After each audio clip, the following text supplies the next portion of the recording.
കഥക്കൂട്ട് ടേഴ്സിലേക്ക് സ്വാഗതം. ലീല ശ്രീധരൻ എഴുതിയ ചെറുകഥ കാശിത്തുമ്പ. നെറ്റിയിലെ വിയർപ്പ് കൈകൊണ്ട് വടിച്ചു കളഞ്ഞ് കിതപ്പോടെ ചവിട്ടുപടിയിൽ നിന്ന് നെറ്റി ചുളിച്ച് ചുവരിലെ ക്ലോക്കിലേക്ക് നോക്കി. എന്തിനാ കുഞ്ഞുണ്ണിയെ വയ്യാത്ത കാലും വെച്ച് ഇടയ്ക്കിടെ ഓടി വന്ന് സമയം നോക്കണത്? ആ പാടത്തുനിന്ന് വിളിച്ചു ചോദിച്ചാ ഞാൻ പറയില്ലേ? മുള നിറഞ്ഞ കാൽപാദങ്ങൾ വേദനയോടെ നിലത്തുകുത്തി നിൽക്കുന്ന കുഞ്ഞുണ്ണിയെ കണ്ടിട്ട് വലിയമ്മയ്ക്ക് സങ്കടം തോന്നി. എങ്ങനെയെങ്കിലും ചെറിയ സൂചി ഒന്നിലെത്തിക്കിട്ടിയാൽ ഈ പൈക്കിളയും കൊണ്ട് വീട്ടിലേക്ക് ചെല്ലാം. നേരം പോണില്ല. എത്ര നേരം വെച്ചിട്ടാ ഈ മിണ്ടാപ്രാണികളുടെ മുഖത്ത് നോക്കി നിൽക്കുക? തന്റെ തിടുക്കം കുഞ്ഞുണ്ണി പ്രകടിപ്പിച്ചു. നീയൊരു മിണ്ടാപ്രാണിയാ, അതുകൊണ്ടാ നിനക്ക് ഈ ഗതി വന്നത്. ആണുങ്ങളായ നല്ല ഉശിരും ചൊടിയും വേണം. വലിയമ്മ മൂച്ചു കയറ്റാൻ തുടങ്ങി. ഉശിരും ചൊടിയും കൊണ്ട് അങ്ങോട്ട് ചെന്നാ മതി. ഇങ്ങക്ക് അറിയാത്തതൊന്നും അല്ലല്ലോ അവളുടെ സ്വഭാവം. ദേവരെ പേടിച്ചാ പോരാ, ശാന്തിക്കാരനെ പേടിക്കണമെന്ന് കേട്ടിട്ടില്ലേ?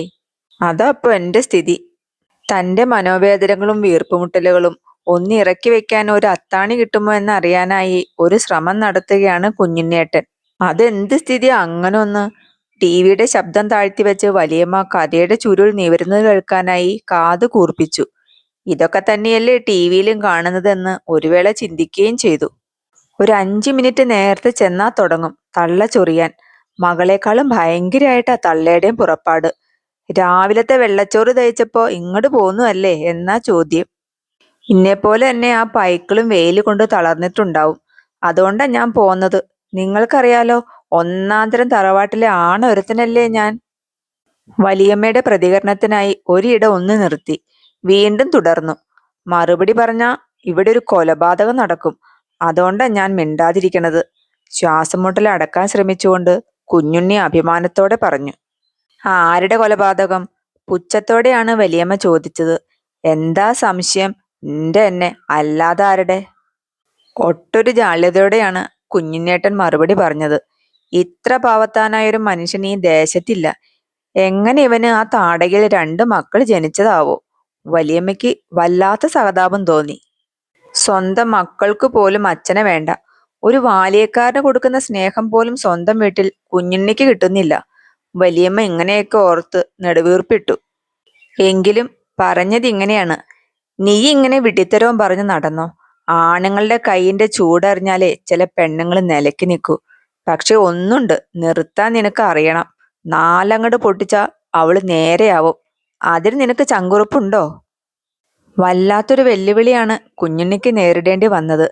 അതിപ്പോ സ്വതവേയുള്ള ശ്വാസമുട്ട് ഒന്നുകൂടി കൂടിയ പോലെ കുഞ്ഞുണ്ണി നിന്ന് കിതച്ചു.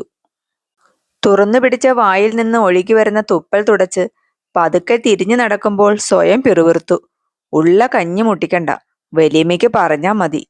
തന്നെ കാത്തു കിടക്കുന്ന വരാന്ത ലക്ഷ്യമാക്കി വേഗം നടന്നു. ഓരോ ജന്മങ്ങൾ.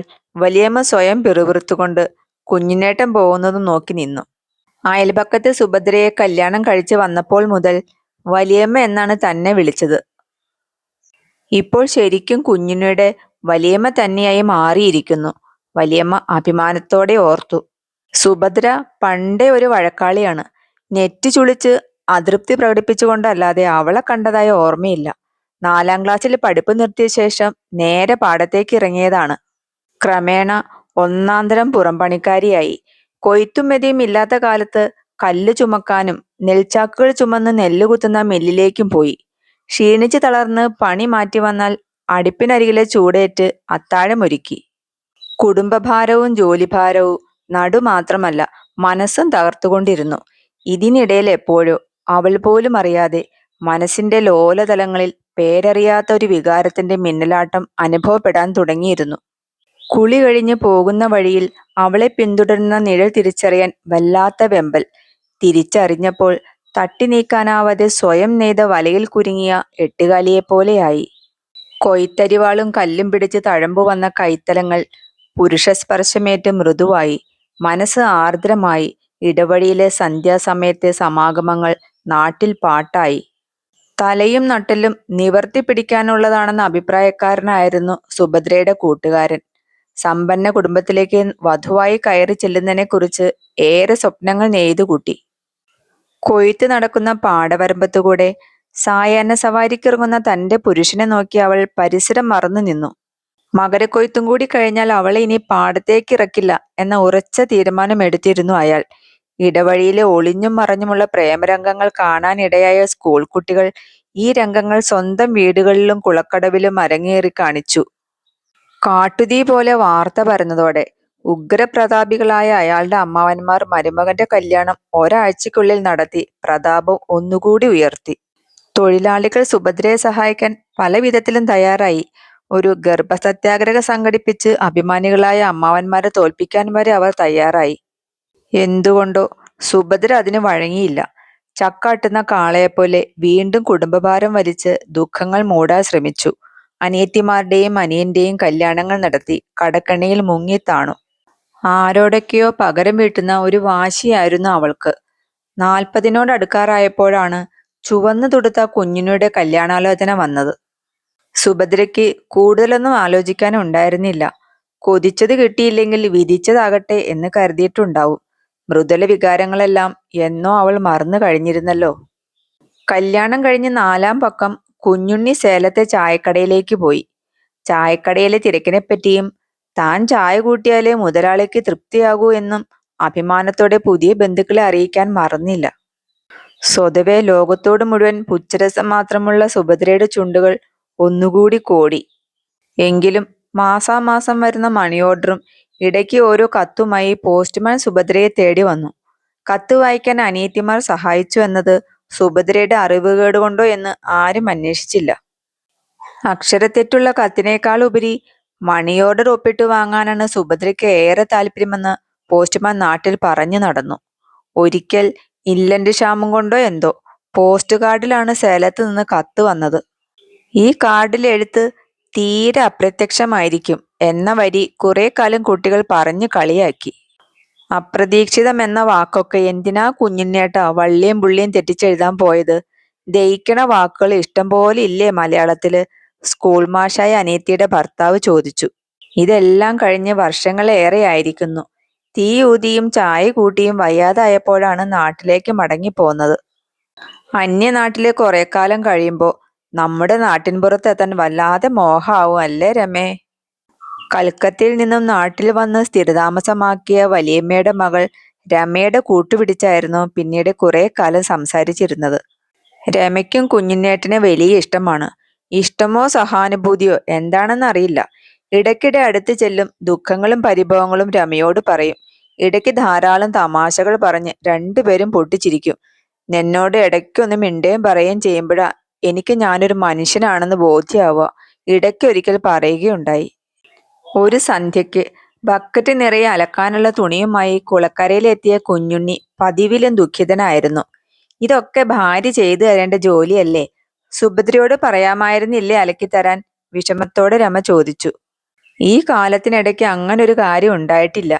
പിന്നെയാണോ വേലയും കൂലി ഇല്ലാത്ത ഇപ്പോ? ഇക്ക് അതിനൊന്നും യോഗം ഇല്ല. ശബ്ദം ഇടറി. അത് കുഞ്ഞിനേട്ടനെ കൊള്ളാഞ്ഞിട്ടാ. രമ സ്വല്പം ദേഷ്യത്തോടെയാണ് പറഞ്ഞത്. എല്ലാവരും ഇത് തന്നെയാ പറയാ, കുഞ്ഞിനെ കൊള്ളില്ല കൊള്ളില്ലാന്ന്. ഇത് കേൾക്കുമ്പോ ഇക്ക് കലി വരുന്നുണ്ട് ട്ടോ. എത്ര വച്ചിട്ട ഒരാണൊരുത്തിനെ അധിക്ഷേപിക്കുക? ഒരിടം നിർത്തി ശ്വാസം വീണ്ടെടുത്ത ശേഷം തുടർന്നു. ഞാനേ ഒന്നാന്തരം തറവാടിയാ. എന്നോട് കളിച്ചാൽ ഞാൻ കണ്ടിട്ടുണ്ട് എന്താ ചെയ്യേണ്ടെന്ന്. ആദ്യമായാണ് ഇത്ര രോഷാകുലനായി രമ കുഞ്ഞിനേട്ടനെ കാണുന്നത്. നിഷ്കളങ്കത നിറഞ്ഞ ആ മുഖത്തിന് തീരെ ചേരാത്ത ഭാവം. ഉള്ളിൽ പുകഞ്ഞുകൊണ്ടിരിക്കുന്ന അഗ്നിപർവ്വതം പൊട്ടി ചൂടേറ്റു പൊള്ളുന്ന ആ മനസ്സ് ആ മുഖത്തു നിന്ന് വായിച്ചെടുക്കാം. ഏറെ നേരത്തെ മൗനത്തിന് ശേഷം ശാന്തനായി കുഞ്ഞിനേട്ടൻ രമയുടെ അടുത്തേക്ക് വന്നു. ഞാൻ നാട്ടുകാരുടെ മുമ്പിലൊരു വിദൂഷകനാ. ആദ്യം മുതലേ ഞാൻ വിലയില്ലാത്താനായി. ഇനി ഈ വയസ്സുകാലത്ത് അതൊന്നും നിരീക്ഷിച്ചിട്ട് കാര്യമില്ല. പടിഞ്ഞാറേ ചക്രവാളത്തിൽ രക്തച്ഛവി പരത്തി മറയാൻ പോകുന്ന സൂര്യനെ നോക്കിയിരിക്കുകയായിരുന്നു രമ. എന്താണ് പറയേണ്ടതെന്ന് അറിയാതെ തിരിഞ്ഞു നോക്കുമ്പോൾ ശ്വാസം എടുക്കാൻ വല്ലാതെ കഷ്ടപ്പെടുന്ന കുഞ്ഞിനേട്ടനെയാണ് കണ്ടത്. സർക്കസിലെ അഭ്യാസിയെപ്പോലെ കാൽപാദം മുഴുവനായി നിലത്ത് കുത്താതെ നടന്നു പോകുന്ന കുഞ്ഞിനേട്ടനെ രമ നിസ്സഹായതയോടെ നോക്കിയിരുന്നു. ഈ മനുഷ്യന് ശരീരത്തിനോ മനസ്സിനോ അധികം വേദന. കുഞ്ഞിനേട്ടനെ കാണുമ്പോൾ പൊട്ടാറായി വിളഞ്ഞു നിൽക്കുന്ന കാശിത്തുമ്പ വിത്താണ് ഓർമ്മ വരിക. വീർത്തു നിൽക്കുന്ന വിത്തിൽ പതുക്കെ ഒന്ന് വിരലമർത്തിയാൽ പുറന്തോട് പൊട്ടിത്തെറിച്ച് കടുകുമണി പോലത്തെ വിത്തുകൾ പുറത്തു ചാടും. ചിരിയായാലും ദേഷ്യമായാലും ആ വീർത്തുകെട്ടി നിൽക്കുന്ന പുറന്തോടൊന്ന് അനക്കി കൊടുക്കേണ്ട താമസം. കെട്ടി നിന്നവയെല്ലാം ചോർന്നൊലിച്ചു പോകുന്നു. തിരുവാതിര നിലാവ് മുറ്റത്തെങ്ങും പരന്നു കഴിഞ്ഞിരുന്നു. ശോകഗാനത്തിന്റെ ഈരടി പോലെ കുളത്തിൽ നിന്ന് തുണി അലക്കുന്ന നേർത്ത ശബ്ദം കേൾക്കാം. ഓരോ മനുഷ്യനും ഓരോ ചെറുകഥയാണെന്ന് രമയ്ക്ക് തോന്നി. പുകമറ പോലെ നേർത്ത മഞ്ഞുപാളികളാൽ ആവരണം ചെയ്യപ്പെട്ട പാടവരമ്പത്തുകൂടെ പ്രഭാതങ്ങളിൽ പാലുമായി കുഞ്ഞിനേട്ടൻ വരുന്നതും കാത്ത് ഞങ്ങളിരുന്നു. എന്നാൽ പിന്നീടുള്ള ദിവസങ്ങളിൽ കുഞ്ഞിനേട്ടനെ കണ്ടതേയില്ല. ഇനി പാല് കൊണ്ടുവന്ന് തരാൻ ആളില്ല, വല്യമ്മ വേറെ അന്വേഷിച്ചോളൂ. ഒരാഴ്ചയ്ക്ക് ശേഷം സുഭദ്ര വീട്ടിൽ വന്നപ്പോൾ തന്റെ സ്ഥായിയായ പരിഭവത്തോടെ പറഞ്ഞു. കുഞ്ഞുണ്ണി എങ്ങടാ പോയത്? വലിയമ്മ ആകാംക്ഷയോടെ ചോദിച്ചു. ആർക്കാ അറിയാം, ഇന്നേക്ക് ഒരാഴ്ചയായി വീട്ടിൽ വന്നിട്ട്. തന്നെ തീരെ ബാധിക്കാത്തൊരു കാര്യം പോലെ സുഭദ്ര വിരക്തിയോടെ പറഞ്ഞു. പൈക്കിള് തൊഴുത്തിൽ നിന്ന് അമറുകയാണ്. ഒന്ന് അഴിച്ചു കെട്ടാൻ ആരാ ഉള്ളത്? ഇരച്ചു വരുന്ന ദേഷ്യം നിയന്ത്രിക്കാൻ സുഭദ്ര വല്ലാതെ ബുദ്ധിമുട്ടുന്നുണ്ട്. വലിയമ്മയുടെ മനസ്സ് വലിഞ്ഞു മുറുകി. വല്ലാത്തൊരു അപകട ചിന്ത അവരെ പൊതിഞ്ഞു. അവൻ വല്ല കടുങ്കയും ചെയ്തിട്ടുണ്ടാവോ എന്ന് എന്റെ പേടി. അതിനൊക്കെ ഇത്തിരി ധൈര്യം വേണം. എന്റെ ആള് അറിയില്ലേ, കിഴങ്ങനാ കിഴങ്ങൻ. ഇന്നെ ഒരു പാഠം പഠിപ്പിക്കാച്ചു പോയതാ. 2 ദിവസം കഴിഞ്ഞ താനേ വരും. വയറ് വിശക്കുമ്പോളേ അവൾ കൂസലില്ലാതെ നടന്നകന്നു. ദിവസങ്ങളും മാസങ്ങളും കഴിയവേ എല്ലാവരും കുഞ്ഞുണ്ണേട്ടനെ മറന്നു കഴിഞ്ഞിരുന്നു. മേയാൻ വിട്ട പശുക്കൾ മാത്രം ഇടയ്ക്കെല്ലാം വിദൂരതയിലേക്ക് നോക്കി അനങ്ങാതെ നിന്ന് കണ്ണീർ തൂകി. നാട് വിട്ടുപോയാൽ അവൻ എങ്ങനെയാ പിഴയ്ക്ക? അന്തവും കുന്തവും ഇല്ലാത്തവനാ, പോരാത്തതിന് സൂക്കേടുകാരനും. വലിയമ്മ മാത്രം ഇടയ്ക്കിടെ കുഞ്ഞുണ്ണേട്ടനെ ഓർത്ത് സങ്കടപ്പെട്ടു. അയാള് വല്ല വണ്ടിക്ക് മുമ്പിൽ ചാടിയോ പുഴയിൽ ചാടിയോ ജീവിതം അവസാനിപ്പിച്ചിട്ടുണ്ടാവൂന്ന്. ഇങ്ങനെ ജീവിക്കണേലും ഭേദം അന്തസ്സായി മരിക്കണതാണെന്ന് കരുതിയിട്ടുണ്ടാവും. കാര്യസ്ഥൻ നാണുനായർ ഉറപ്പിച്ചു കഴിഞ്ഞിരുന്നു. വേനൽ ചൂടിന് ശേഷം എത്തിയ മഴ ഭൂമിയെ തണുപ്പിച്ചു. ഇളം പുല്ലു നിറഞ്ഞ വയലുകളിൽ കുഞ്ഞിനേട്ടന്റെ പശുക്കൾ അനാഥരായി മേഞ്ഞു.